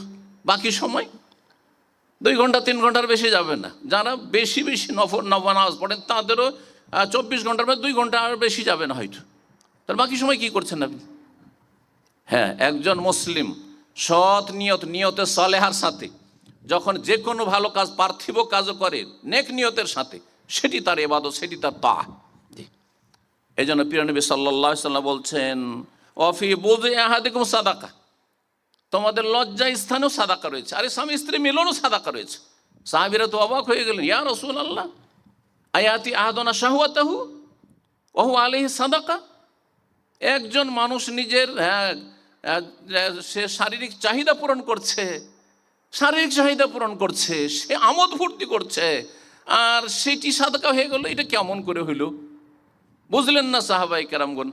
রাসূলুল্লাহ সাল্লাল্লাহু আলাইহি ওয়াসাল্লাম উদাহরণ দিয়ে বলেন, আচ্ছা বলো তো, লাউ ওয়াযাহা ফি হারামিন, ও হালাল স্ত্রীর কাছে না গিয়ে যদি গার্লফ্রেন্ডের কাছে যেত, স্বামীর কাছে না গিয়ে যদি বয়ফ্রেন্ডের সাথে ঘুরতে যেত, আকানা আলাইহি বিজরুন, তাহলে সেটা কি গুনার বোঝা হইতো না? নবী সাল্লাল্লাহু আলাইহি ওয়াসাল্লাম জিজ্ঞেস করছেন সাহাবায়ে কেরামদেরকে, নাম ইয়া রাসূলুল্লাহ, অবশ্যই সেটা গুনাহ হইতো। সে গুনাহ থেকে বাঁচার জন্য বিয়ে করেছে, গুনাহ থেকে বাঁচার জন্য সে স্বামী স্ত্রীর মিলন করছে, গুনাহ থেকে বাঁচার জন্য সে বিয়ে বসেছে, কোনো মেয়ে বিয়ে বসেছে, তাহলে অবশ্যই সেটি সাদাকা। তার সাদাকা হচ্ছে ইবাদত, তাহলে নেকির কাজ।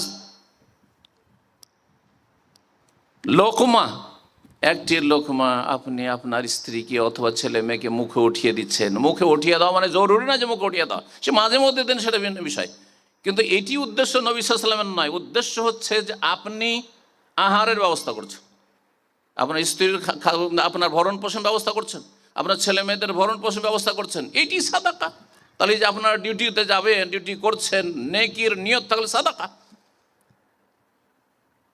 আপনার ঈমান শক্তিশালী হবে যখন আপনার নিয়তটা অত্যন্ত প্রশস্ত হবে এই ক্ষেত্রে। তাহলে দিন সম্পর্কে যত জ্ঞান বেশি থাকবে, তত বেশি ঈমান ইসলামের ক্ষেত্রে, দিন ইসলাম পালন করার ক্ষেত্রে আপনার নেকি বৃদ্ধি পাবে। অধিকাংশ মানুষ এ সমস্ত নেকি থেকে বঞ্চিত। সারা জীবন রোজগার করলেন, বড়ই মেহনত পরিশ্রম করে আর সংসার চালালেন, কিন্তু নেক নিয়ত না থাকার কারণে আপনি কোনোই নেকি পেলেন না, জিরো নিয়ে গেলেন। আল্লাহ বুঝা তৌফিক দান করুন। কথা তার না বাড়িয়ে, রমজান মাস হচ্ছে শাহরুল কোরআন, কোরআনের মাস। কোরআনে কারীম যারা পড়তে পারেন পড়বেন, অর্থ বোঝার চেষ্টা করেন, তরজমা তাফসীর কিছুটা চর্চা করেন, কারণ কোরআন শুধু তেলাওয়াতের জন্য, নেকি করার জন্য যে 1 অক্ষর পড়া আর 10 নেকি নাও বাস, এটা সামান্য কিছু কোরআনের হক আদায় করলেন। তাহলে যারা কোরআনে কারীম তেলাওয়াতই করতে পারেন না, অর্থ বোঝা তো দূরের কথা, তরজমা বোঝা তো দূরের কথা, তাফসীর বোঝা তো দূরের কথা, তাদাব্বুরে কোরআন করা তো অনেক পরের কথা। যে কোরআন গভীরভাবে কোরআন নিয়ে চিন্তা করা, আর তারপরে জীবনে তার প্রতিফলন ঘটানো, কোরআনই জীবন গড়া। কানা খোলক রাসূলুল্লাহ আল কোরআন, রাসূলুল্লাহ সাল্লাল্লাহু আলাইহি ওয়াসাল্লামের চরিত্র ছিল আল কোরআন। তাহলে আল কোরআনের বাস্তবায়ন কখন হবে? যখন গভীরভাবে আপনি কোরআনে কারীমটাকে যেন আপনি পান করে নিতে পারে, যেমন পানি পান করে নেওয়ার পরে আপনার শিরা উপশিরা সবগুলি সিক্ত হয়ে যাচ্ছে। একজন মানুষ যখন 1 গ্লাস পানি পান করে, তারপরে গোটা শরীরটা একবারে পিপাসায় যেন শুকিয়ে আসছিল, রোজা রেখে বুঝতে পারবেন। হ্যাঁ, গোটা শরীরটা সিক্ত হইল। অবতাল্লাতিল ওরুকো, এই জন্য হাদিসের দোয়া নবী সাল্লাল্লাহু আলাইহি ওয়াসাল্লাম, যাহাবা জামা, হ্যাঁ কি দূর হইল? পিপাসা দূর হইল। অবতাল্লাতিল ওরুকো, এবং শিরা উপশিরা যতগুলি রয়েছে সবগুলি সিক্ত হইল, সবগুলিতে রস চলে এসছে শরীরে। ওয়াসাবাতাল আজর ইনশাআল্লাহ, আল্লাহর পক্ষ থেকে আল্লাহ চাইলে নেকি সাব্যস্ত হয়েছে। তো ঠিক ওই রকমই কোরআনে করিমকে ওইভাবে আপনাকে গ্রহণ করতে হবে। এই জন্য আল্লাহ কোরআন নাজেল করেছেন। কোরআনের মাস এটি, এই মাসে এই জন্যই কোরআন নাজেল করেছেন যে কমপক্ষে এই মাসটাতে কোরআন চর্চা করবেন। আর কোরআন শুধু পড়বেন সীমিত কিছু মানুষ যারা বুড়ো হয়ে গেছেন, এখন কবরের দিকে এক পা চলেই গেছে, আর বেশি দিন বাঁচব না, বিভিন্ন রোগে আক্রান্ত হয়ে গেছি, অথবা ফ্রি সময় বসে আছি, কাজ কাম নাই, কী করবে, একটু কোরআন তেলাওয়াত করি মসজিদে বসে বা বাড়িতে বসে। আর তারপরে যারা হাফেজ আর মাদ্রাসা পড়া ছাত্র বা শিক্ষক, শুধু তারাই, আলেম সমাজ তারাই কোরআন পড়বে আর জনগণ কোরআনের সাথে কোনো সম্পর্ক রাখবে না, এমনটা মোটেই বাঞ্ছনীয় নয় মুসলিম সমাজের জন্য। প্রত্যেক ব্যক্তিকে কোরআন শিখতে হবে এবং কোরআন তেলাওয়াত করতে হবে, এখান থেকে শুরু করতে হবে।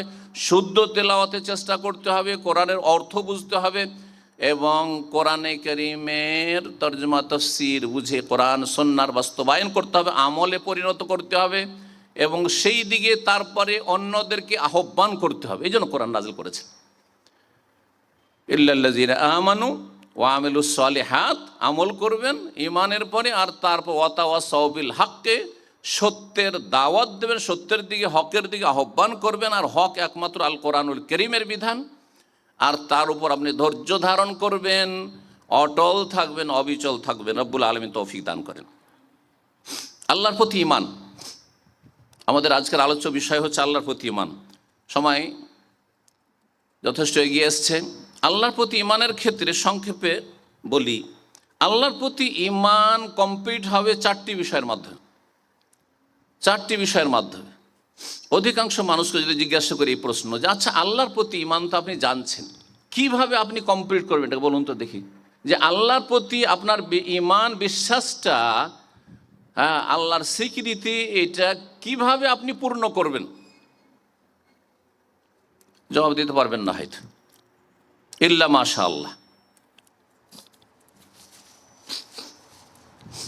ইল্লা মাশাআল্লাহ।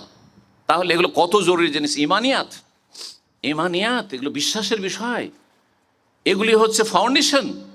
আপনার যদি আপনার ঈমান ইসলামের ফাউন্ডেশনই ঠিক না থাকে, তাহলে ওপরে আপনার যে ডালপালা রয়েছে শেকড়ই ঠিক নেই, তো ডালপালা রয়েছে, তারপরে গাছের আপনার পাতা রয়েছে ইত্যাদি, এসব কোথায়? তাহলে আর ওগুলোকে কাজ দেবে?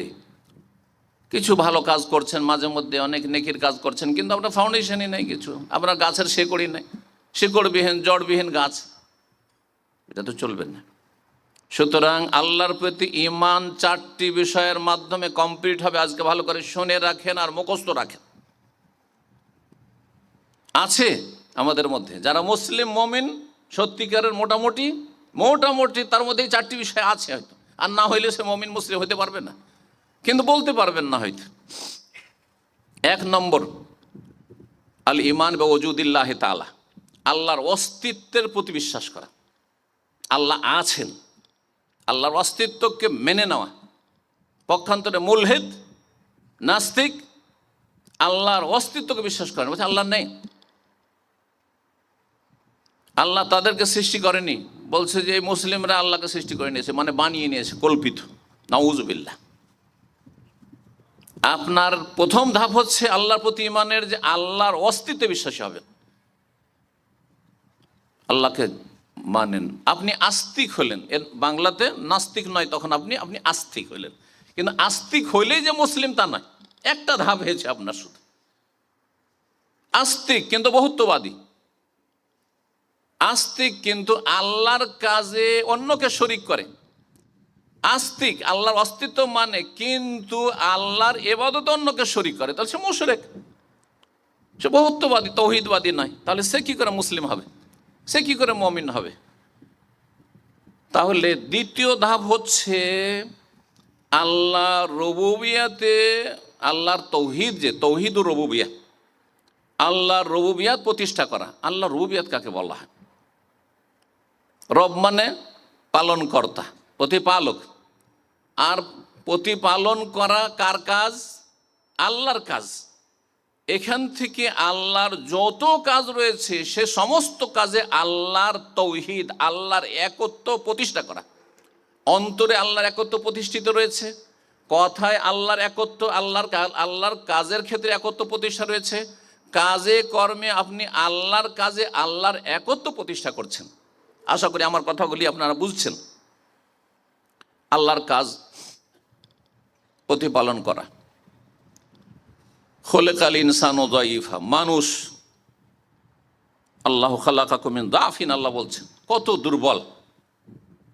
মিম্মাই মাহিন, এক সময় একটা স্তর ছিল যখন একটা ঘৃণিত তুচ্ছ পানি, শুক্রবিন্দু, আর তারপরে সেটা জমাট বাঁধা রক্ত হলো আলাকা, তারপরে হলো মুজগা গোস্তের পিণ্ড, আর তারপরে তাতে হইল অঙ্গ প্রত্যঙ্গের নকশা, আর তাতে তারপরে কচি একেবারে হাড়, আর তার উপর গোস্ত, ফাকাসাউনাল জাম আল্লাহমান, আল্লাহ বলছেন কোরআনের একটি স্তরে, মানুষের সৃষ্টির একটি স্তরে, যে হাড়গুলির ওপর আমি কি করলাম, যেমন কাপড় পরে আছে, আমি কাপড়ের উপর কাপড়, কয়েকটি কাপড় শরীরে আছে আপনাদের, ঠিক তেমনি আল্লাহ বলছেন ফাকাসাউনাল এজামা, হাড় হাড্ডির ওপর আমি পরিয়ে দিলাম পরিধানের মতো, পোশাকের মতো, লাহমান গোস্ত, আর গোস্তের ওপর তখন স্কিন, চামড়া।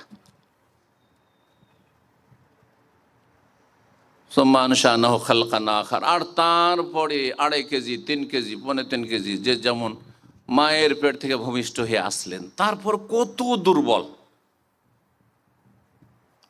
যদি আল্লাহ মায়া ঢেলে না দিতেন মায়ের ওপর, বাবার ওপর, তাহলে আপনার আহার কি করে হয়? আবার এমন আহার, যে আহার আল্লাহ রাব্বুল আলামিন স্পেশালি আল্লাহ সৃষ্টি করে দিচ্ছেন, তৈরি করে দিচ্ছেন। এগুলো হচ্ছে আল্লাহ রুবুবিয়াত, আল্লাহর প্রতিপালনের কতগুলি স্টেপ, ধাপ, এক এক করে, এক একটি করে আপনার ধাপ। তাহলে এগুলো সব আল্লাহর কাজ। তারপরে হায়াত দেওয়া,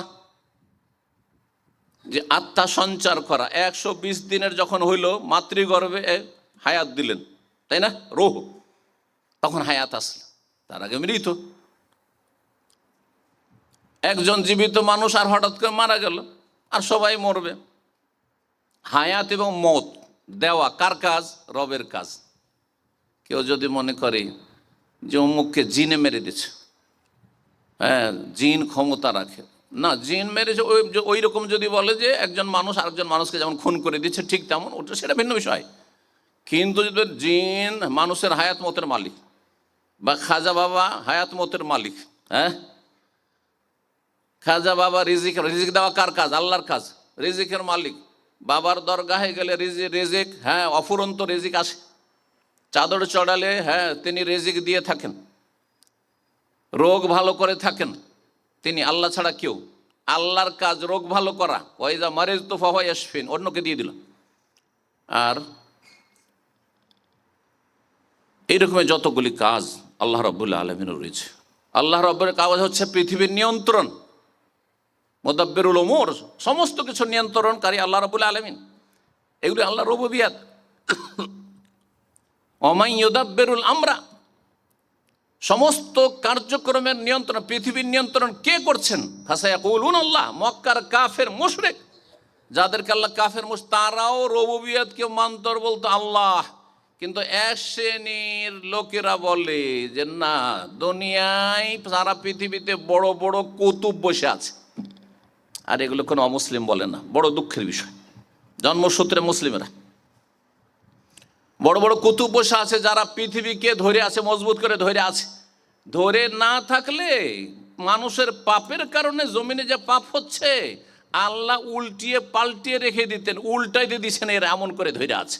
এই আকীদাই যদি আপনাদের মগজে ঢুকে থাকে, তাহলে আপনি আল্লাহর প্রতি ঈমানের দ্বিতীয় ধাপেই ফেল, তাওহীদে রুবুবিয়্যাহ। আল্লাহর কাজে আল্লাহর একত্ব প্রতিষ্ঠা করা। ভালো করে শুনে রাখেন, আল্লাহর প্রতি ঈমানের জন্য দ্বিতীয় ধাপে আসলেন আল্লাহর অস্তিত্ব মেনে নেওয়া, তারপরে আল্লাহর কাজে আল্লাহর একত্ব মেনে নেওয়া, প্রতিষ্ঠা করা। 3 নম্বর, আমাদের কাজে, বান্দার কাজে, ইবাদত বন্দেগীতে আল্লাহর একত্ব প্রতিষ্ঠা করা। আমাদের কাজ কি? আমাদের কাজ হচ্ছে আল্লাহর ইবাদত করা।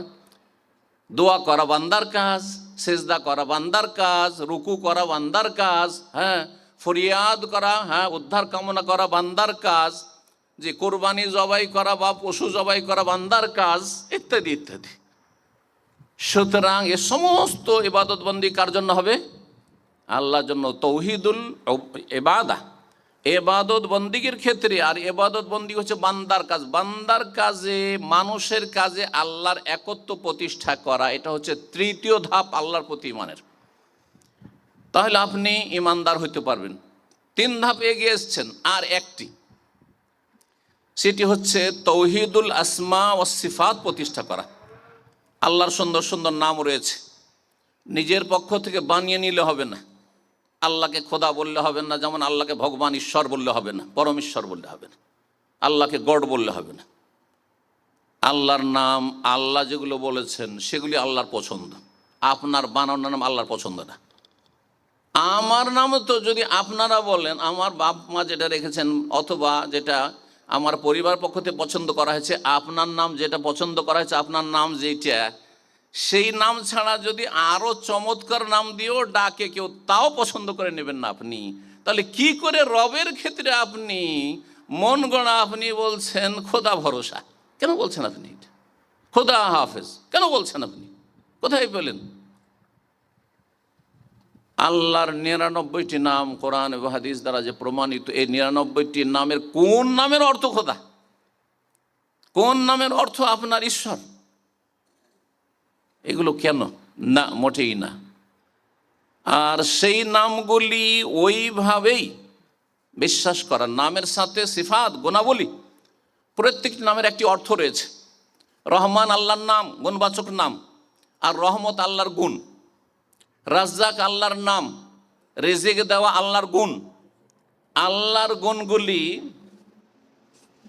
যেইভাবে এসেছে কোরআন সুন্নায়, সেইভাবে তার অর্থের অপব্যাখ্যা করা চলবে না, তার ধরন নির্ণয় করা চলবে না।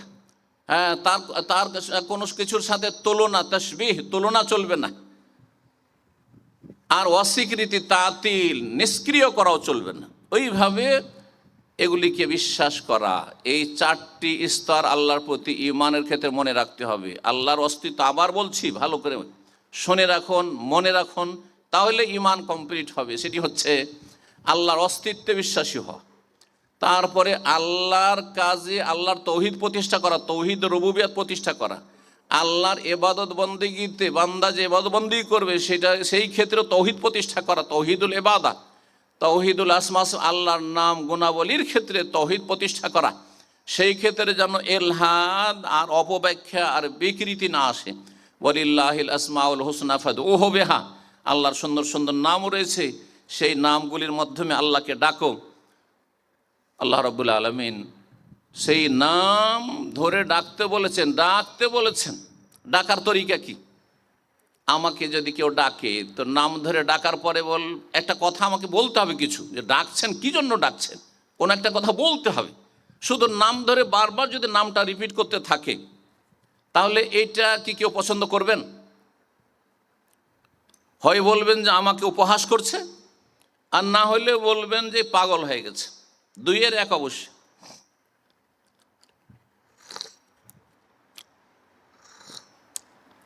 কথাটি ভালো করে শোনেন, কারণ আমাদের সমাজে এসব কুসংস্কার রয়েছে, যেগুলোকে ধর্মকর্ম মনে করা হচ্ছে, সেগুলি ধর্মকর্ম আসলে নয়, বিভ্রান্তি।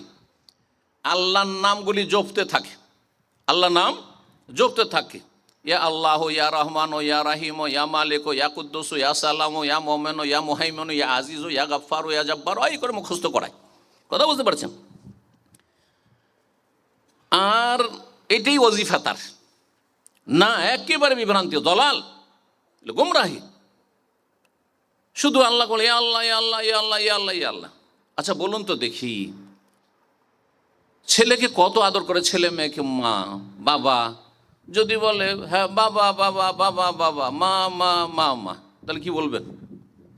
দুটো যে বললাম, দুটোর একটা অবশ্যই হয় ছেলে ঠাট্টা উপহাস করছে আর বেয়াদব, আর না হলে সে ছেলে রে হাই রে হাই, সে পাগল হয়ে গেছে, পাগল হয়ে গেছে, মস্তিষ্ক বিকৃত। তো এই জন্য যারা বেদাতি জিকির করে, বেদাতি ওয়াজিফা পড়ে, তারা হচ্ছে মস্তিষ্ক বিকৃত, ধর্ম বিকৃত। হ্যাঁ জি, পাগল এগুলো। আর না হলে আল্লাহর সাথে, আল্লাহর দিনের সাথে উপহাস করছে। আল্লাহ হেদায়েত দান করুন, আল্লাহ এই সমস্ত বিভ্রান্তি থেকে রক্ষা করুন। শেষখানে একটি বিষয় বলতে চাইছি, সেটা হচ্ছে যে ঈমানের প্রতিফলন মুসলিম জীবনে হইতে হবে। আপনি আমি মুসলিম, কিন্তু আমাদের জীবনে কোনো রকম ফলাফল রেজাল্ট দেখতে পাই না, তাহলে আমাদের ঈমানে প্রশ্ন চিহ্ন। কেন কোনো ফলাফল কিছু দেখতে, রেজাল্ট কেন নেই? অবশ্যই রেজাল্ট থাকতে হবে। পার্থিব কিছু রেজাল্ট রয়েছে, আর পারলৌকিক রেজাল্ট রয়েছে। আর এই পারলৌকিক রেজাল্ট না হয় গায়েবে রয়েছে, হ্যাঁ, যে সেখানে কি পাবো, কে কি পাবে কিছুই জানা নেই। কার ঈমান কত মজবুত, কার ঈমানে কত বেশি প্রতিফলন আখেরাতে, এটি গায়েবের বিষয়। কিন্তু দুনিয়ার বিষয়টি তো অবশ্যই থাকতে হবে। তো ঈমানের বেশ কিছু গুরুত্বপূর্ণ প্রতিফলন রয়েছে, যেগুলি ওলামারা উল্লেখ করেছেন। সেগুলির সংখ্যা অনেক, তার মধ্যে কয়েকটি বিষয় বলবো। পারলৌকিক উদ্দেশ্যটা হচ্ছে মুখ্য উদ্দেশ্য, আল্লাহর প্রতি ঈমান এবং সেই ঈমানের বাস্তবায়ন, ইসলাম এবং ইসলামের বিধিবিধানের বাস্তবায়ন, আদেশ নিষেধ পালন করা, আল্লাহর গোলামি করা। এই জন্যে আল্লাহ সৃষ্টি করেছেন। এর ফলাফল কি? সূরা বাকারার আয়াত নম্বর 25 আল্লাহ ইরশাদ করেছেন। আর এই ধরনের আয়াত কোরআনে কারিমে অনেক রয়েছে। ওয়াবাশশিরিল্লাযীনা আমানু ওয়া আমিলুস সালিহাত, হে নবী তুমি সুসংবাদ দিয়ে দাও ওই সব লোকদেরকে যারা ঈমানদার, বিশ্বাসী এবং ঈমানের প্রমাণ পেশ করার জন্য তারা ভালো কাজগুলি করে। অন্তরে ঈমান আছে, তার বহিঃপ্রকাশ ঘটে ভালো আমলের মাধ্যমে। তাদেরকে সুসংবাদ দিয়ে দাও আন্না লাহুম জান্নাত, তাদের জন্য বহু বাগান বিশিষ্ট জান্নাত রয়েছে। তাজরি মিন তাহতিহাল আনহার, যার নিম্নদেশে বহু নদী নালা প্রবাহিত রয়েছে। জান্নাতের নিয়ামত যদি হাসিল করতে হয়, চিরস্থায়ী জীবনে যদি সুখী হইতে হয়, আর কঠিন শাস্তি থেকে বাঁচতে হয়, জাহান্নামের শাস্তি থেকে, তাহলে ঈমান নিয়ে আসতে হবে এবং সৎকর্মশীল হইতে হবে। ঈমানের ফলাফল হচ্ছে যে আপনি জান্নাত পাবেন। আর সমস্ত মানুষের ভালো কাজ, ভালো মানুষদের সমস্ত ভালো কাজ হচ্ছে জান্নাত পাওয়ার জন্য। সমস্ত খারাপ কাজ থেকে বেঁচে থাকা জান্নাতে যাওয়ার জন্য। আপনার আমার চারপাশে ফিতনা আর ফিতনা, পাপ আর পাপ। মানুষ মনে হচ্ছে আপনার আপনার কীট পতঙ্গের মতো আগুনে ঝাঁপ দিতে যাচ্ছে, পাপে ডুবে যাচ্ছে, আর আপনি নিজেকে পাপ থেকে বাঁচিয়ে রাখছেন। অথচ আপনার কাছে পয়সার অভাব নেই পাপ করার জন্য, আছে। মানুষকে যে পাপ করায় পয়সা আছে, সুস্থতা আছে, কোনো কারো ভয় নেই, প্রশাসনের হয়তো ভয়ও নেই। কোনো জায়গাতে যেখানে আছেন, দেশে আছেন, বিদেশে যেখানে থাকেন না কেন, অথবা নির্জনে আছেন, পাপ করলে এখানে কেউ জানতেও পারবে না, তারপরও কেন পাপ থেকে বাঁচছেন? আর আরেকজন কেন পাপের দিকে মরিয়ে হয়ে ছুটছে? ওই আপনার যেসব আপনার ওই পোকামাকড়গুলো, কি হয়, যখনই কোনো জায়গায় আগুন জ্বলে চারিদিকে সব একত্রিত হয়ে যায় আর আগুনে ঝাঁপ দিতে যায়, লাইটে ঝাঁপ দিতে যায়, ওই রকম ঝাঁপ দিতে যাচ্ছে। আপনি কেন নিজেকে বাঁচাচ্ছেন? একমাত্র জান্নাত পাওয়ার জন্য। আপনি গুনাহ থেকে বাঁচছেন জান্নাত যাওয়ার জন্য, আপনি নেকির কাজ করছেন জান্নাত যাওয়ার জন্য, 5 ওয়াক্ত সালাতে হাজির হচ্ছেন জান্নাতে যাওয়ার জন্য, ঈমান আপনি ধরে রেখেছেন জান্নাতে যাওয়ার জন্য। এটি হচ্ছে সবচেয়ে বড় ফলাফল। ঈমানের একটি ফলাফল হচ্ছে যে আল্লাহর ভালোবাসা এবং আল্লাহর ওয়েলায়াত, বন্ধুত্ব আপনি হাসিল করতে পারবেন। অর্থাৎ আল্লাহর ওলি ঈমান ছাড়া, তৌহিদ ছাড়া হতেই পারেন না।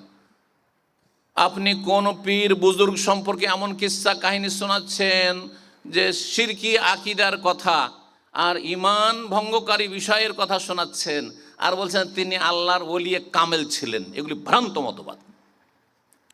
আল্লাহর ওলি, আল্লাহর বন্ধুত্বের জন্য যদি খাস স্পেশাল ওলি হইতে হয়, সাধারণ ওলি সাধারণ মুসলিম, সাধারণ ওলি আল্লাহর সাধারণ বন্ধু সাধারণ মুসলিম, আর স্পেশাল ওলি স্পেশাল মুসলিম। আশা করি কথাটি খুব সহজে বোঝার চেষ্টা করবেন। আল্লাহর ওলি হচ্ছে সাধারণ ওলি, বন্ধু প্রত্যেক মুমিন মুসলিম, আল্লাহু ওয়ালিউল মুমিনিন। আর যত বেশি ঈমান ইসলামের ময়দানে এগিয়ে যেতে পারবেন, তত বেশি আল্লাহর খাস ওয়েলায়াত এবং মহব্বত, ভালোবাসা হাসিল করবেন। আল্লাহর ভালোবাসা, আলা ইন্না আউলিয়া আল্লাহি লা খাউফুন আলাইহিম ওয়া লা হুম ইয়াহজানুন। আল্লাহর যারা বন্ধু, ওলি, তাদের কোনো ভয় নেই, তাদের ভয় নেই, তাদের চিন্তা নেই। এই নয় যে ওলিদের যে ডাকবে, ওলিদের মাজারে চাদর চড়াবে, ওলিদেরকে গিয়ে সেজদা করবে, ওলিদের আস্তানায় খাসি মোরগ নিয়ে যাবে, তাদের কোনো ভয় নেই। কথা আছে নাকি ইসলামে? তাহলে এই গুমরাহি আসলো কেন?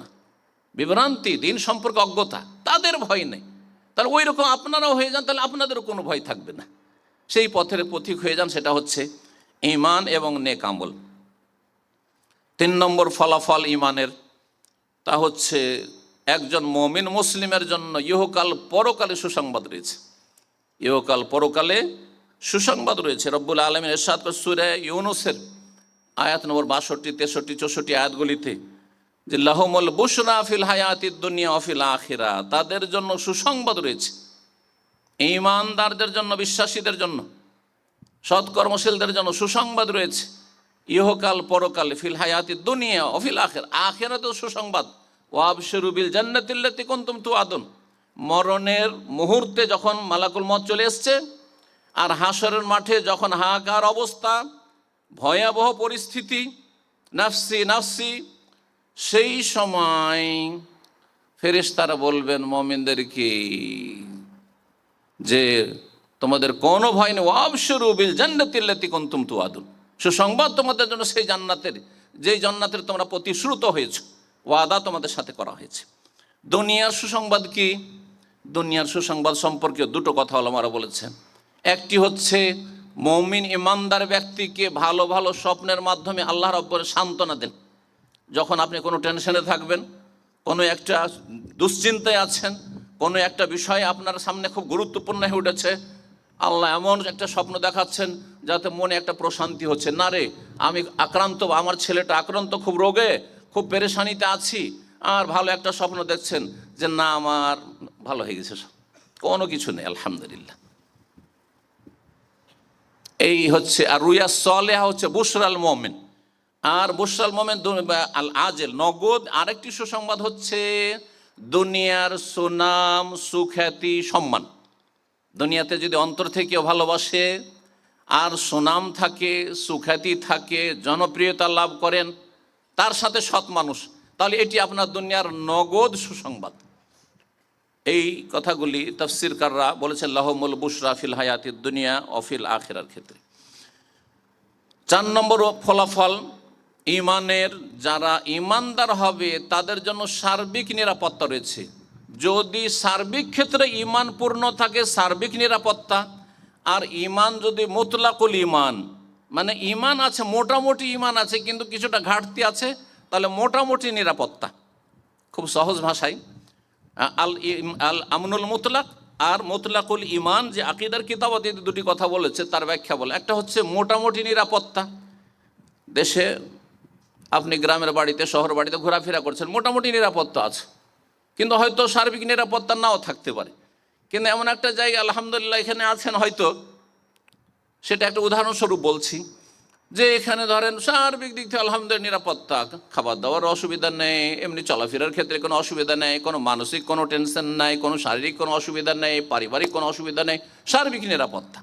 তো তারপরে সার্বিক নিরাপত্তা মানে শুধু দুনিয়ারই নয়, মুখ্য বিষয় হচ্ছে আখিরাত। আর শুধু আখিরাতে নয়, বরং দুনিয়াকেও শামিল। এই জন্য আল্লাহ রাব্বুল আলামিন কোরআনে বলেছেন সূরা আনামে, আল্লাযীনা আমানু ওয়া লাম ইয়ালবিসু ঈমানাহুম বিযুলমিন উলাইকা লাহুমুল আমনু ওয়া হুম মুহতাদুন, যারা ঈমান নিয়ে আসছে এবং সৎকর্মশীল হয়েছে, আমানু ওয়া লাম ইয়ালবিসু ঈমানাহুম বিযুল, ঈমানের সাথে জুলমের সংমিশ্রণ ঘটায়নি, মুমিন মুসলিম শিরক করেনি, বড় জুলম বড় শিরক, আর তারপরে শিরকে আসগার ছোট শিরকও করেনি, আল্লাহ ছাড়া অন্যের কসম করতো না, তাবিজ তোমার ব্যবহার করতো না, আর যতগুলি ছোট শিরক অথবা বড় শিরক রয়েছে সমস্ত থেকে মুক্ত থেকে, যদি পুরো শিরক থেকে মুক্ত হয়, তারপরে গুনাহ থেকে মুক্ত, তাহলে লাহুমুল আমন, পুরোপুরি নিরাপত্তা দুনিয়া এবং আখিরাতে। বিশেষ করে যেসব আযাবের জায়গাগুলি, কবরের আযাব, জাহান্নামের আযাব, হাসরের মাঠের আপনার ভয়াবহতা এবং সেখানকার আযাব, সেগুলি থেকে আল আমন, এবং তারাই হেদায়েত প্রাপ্ত, তাদের দুনিয়াতে হেদায়েতটি হচ্ছে নিশ্চিত, যেহেতু তারা তাদের ঈমানের সাথে জুলমের, পাপের সংমিশ্রণ ঘটায়নি।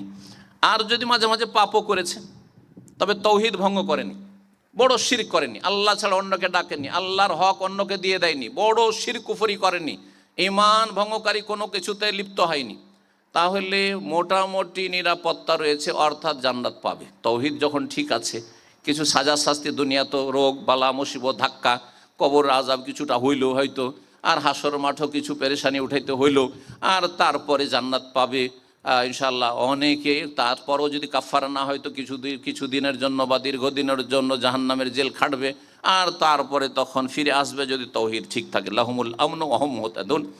এই আয়াত প্রমাণ করে যে নিরাপত্তা যদি হাসিল করতে হয়, আসল নিরাপত্তা দুনিয়া এবং আখিরাতের। দেখেন, একজন মানুষ যখন ঈমান শক্তিশালী হয়, দুনিয়াতে যদি বালা মুসিবত থাকে সেগুলি তার জন্য সহজ, বরদাস্ত করা তার জন্য সহজ হয়ে যায়। কিন্তু ঈমান যত দুর্বল হবে, সামান্য বালা মুসিবতে তার হাহাকার অবস্থা শুরু হয়ে যাবে। তো এটি একটি নিরাপত্তার গুরুত্বপূর্ণ দিক রয়েছে। বেশি আর না বাড়িয়ে সর্বশেষ আরেকটি বিষয় বলবো, সেটি হচ্ছে যে যদি ঈমান সুন্দর করতে পারেন তাহলে আল্লাহর সাহায্য অবশ্য নেমে আসবে। আজকে সাহায্য আসতে বিলম্ব কেন হচ্ছে মুসলিমদের জন্য? এই জন্য যে আমাদের ঈমান দুর্বল হয়ে পড়েছে। ঈমানের দাবিগুলি পূরণ করার ক্ষেত্রে আমরা অনেক পিছিয়ে আছি। ফরজ অজেবে ঘাটতি, হারাম নাজায়েজ যে ডুবে মুসলিমরা, আর রবের কাছে দোয়া করছে যে আল্লাহ তুমি সাহায্য করো, আল্লাহ তুমি মদত করো, আল্লাহ বালা মুসিবত দূর করো, জালেমের জুলুম দূর করো। কী করে দূর হবে? সুতরাং আল্লাহ রবের সাহায্য নেমে আসবে যদি আমরা ঈমানকে সুন্দর করতে পারি। রব্বুল আলামিন যেন আমাদের ঈমানকে সুন্দর করার তৌফিক দান করেন, ঈমান সম্পর্কে সহিশুদ্ধ জ্ঞান অর্জনের তৌফিক দান করেন, সহিশুদ্ধ বিশ্বাস স্থাপনের তৌফিক দান করেন, এবং ঈমান ইসলামের দাবিগুলি পূরণ করার তৌফিক দান করেন, ফরজ অজেবগুলি আদায় করার তৌফিক দান করেন, হারাম নাজাজ থেকে বেঁচে থাকার তৌফিক দান করেন, কাবিরা সাগিরা সমস্ত গুনাহ থেকে বেঁচে থাকার তৌফিক দান করেন। আল্লাহ রব্বুল আলামিনের কাছে দোয়া করি, আল্লাহ রব্বুল আলামিন যেন এই যে শাবানের কয়েকদিন রয়েছে তাতে বরকত দান করেন এবং সহিহ সালামতে রমজানে আমাদেরকে পৌঁছে দেন, সুস্থতার সাথে, ঈমানের সাথে, তাকওয়ার সাথে আল্লাহ পৌঁছে দেন। এবং এই তাকওয়ার মাসে আল্লাহ রব্বুল আলামিন যেন তাকওয়া অর্জনের তৌফিক দান করেন। আমাদেরকে রমজান মাস যেন আমাদের দুনিয়া আখিরাতের জন্য বরকতপূর্ণ করে দেন, মুসলিম উম্মার জন্য যেন বরকতপূর্ণ করে দেন। এবং শেষখানে দোয়া করি দুবাইয়ের শাসক নেতৃস্থানীয় ব্যক্তির জন্য, দুবাই আওকাফের কর্মকর্তাদের জন্য দোয়া করি, আল্লাহ তাদেরকে উত্তম প্রতিদান দান করেন, তাদেরকে আল্লাহ রব্বুল আলমিন সুস্বাস্থ্য দান করেন, তাদেরকে সার্বিক অনিষ্ট থেকে হেফাজত করেন, তাদেরকে আল্লাহ রব্বুল আলমিন দিনের জন্য কবুল করেন, এবং আল্লাহ রাব্বুল আলামিন ঈমান ইসলামের ক্ষেত্রে আরও অগ্রণী ভূমিকা পালনের আমাদের সকলকে তৌফিক দান করেন। দোয়া করি আরব আমিরাতের সমস্ত শাসকদের জন্য, দায়িত্বশীলদের জন্য, আল্লাহ তাদেরকে উত্তম প্রতিদান দান করেন যে আমাদেরকে আমাদের নিজের ভাষায় ঈমান ইসলাম চর্চা করার জন্য সুযোগ করে দিচ্ছেন। আল্লাহ তাদেরকে জাযায়ে খায়ের দান করেন।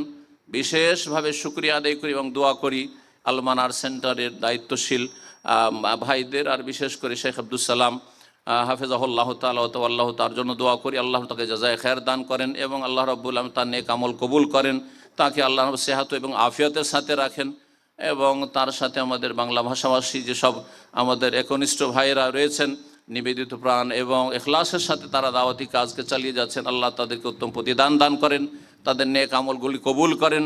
আর তারপরে দোয়া করি আমাদের সকলের জন্য যারা এখানে আমরা শোনাবার জন্য হাজির হয়েছি, আল্লাহ আমাদের সমস্ত অনিষ্ট থেকে, বালা মুসিবত থেকে হেফাজতে রাখেন, রোজিতে বরকত দান করেন, মানসিক শান্তি দান করেন, শারীরিক শান্তি দান করেন, পারিবারিক শান্তি দান করেন, সার্বিক নিরাপত্তা দান করেন, দুনিয়া আখেরাতে আল্লাহ রাব্বুল আলামিন সম্মানিত করেন, সমস্ত লাঞ্ছনা থেকে এবং কষ্ট থেকে আল্লাহ যেন হেফাজতে রাখেন। আল্লাহ রাব্বুল আলামিন আমাদের ছেলে মেয়েদের ঈমান ইসলামী তরবিয়তকে যেন সহজ করে দেন, তাদেরকে যেন মুসলিম করে দুনিয়ায় রেখে যেতে পারে। আওয়ালাদিন সলেহ ইয়াদউলাহ, নেক সন্তান যদি বাবা মায়ের জন্য দোয়া করে, এটি সবচেয়ে বড় মূল্যবান সম্পদ, কোনো কিছুই কাজে আসবে, ধন সম্পদ কিছুই কাজে আসবে না। রব যেন আমাদের তৌফিক দান করেন এবং আল্লাহ রাব্বুল এই বিষয়টি যেন আমাদের যেন সহজ করে দেন। প্রতিকূল অবস্থায় ছেলে মেয়েদের ইমানি ইসলামী তরবিয়ত খুব জটিল হয়ে পড়েছে, সুতরাং এই ক্ষেত্রে মুজাহাদা চেষ্টা করতে হবে, আল্লাহ যেন চেষ্টা করারও তৌফিক দান করেন এবং ইখলাসের সাথে কাজ করার তৌফিক দান করেন। এবং যারা গার্জিয়ান রয়েছে, অভিভাবক রয়েছে, বাবা মা, তাদেরকে যথাযথ দায়িত্ব পালনে তৌফিক দান করেন। ছেলে মেয়েদেরকে আল্লাহ রাব্বুল নেক সৎ জীবন যাপনের আল্লাহ মন মানসিকতা যেন তৈরি করে দেন। রব্বুল আলমের কাছে দোয়া করি আপনাদের জন্য, আল্লাহ রাব্বুল আপনাদেরকে সহি সালামতে রাখুন। আর এই কষ্ট করে যে ঠান্ডার সময় বসে থাকলেন, আল্লাহ রাব্বুর সমস্ত রকমের বালা মুসিবত থেকে, অসুস্থতা থেকে, রোগ থেকে আল্লাহ যেন হেফাজতে রাখেন এবং আল্লাহ রাব্বুল আলামিন যেন আমাদের সকলকে জান্নাতুল ফিরদৌস দান করেন, জাহান্নামের আযাব থেকে রক্ষা করেন। ওয়া সাল্লাল্লাহু সাল্লাম আলা নবিয়িনা মুহাম্মদ ওয়া আলা আলিহি ওয়া সাহবিহি আজমাইন।